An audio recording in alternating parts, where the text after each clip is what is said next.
Dostlar, demək bunları doldurandan sonra sularını əlavə edirik. İsti bir yerdə bir gün saxlayırıq. Ondan sonra toyuqlara veririk.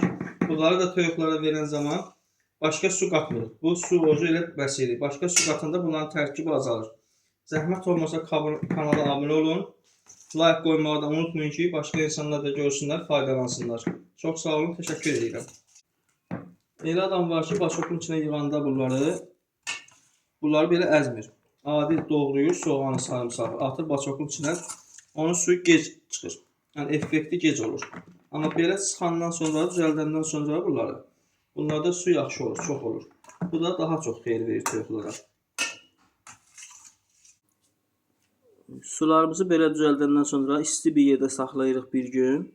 Bu niyə isti yerdə saxlayırıq? Çünki bunları suları verəndə səhər tezdən vermək lazımdır.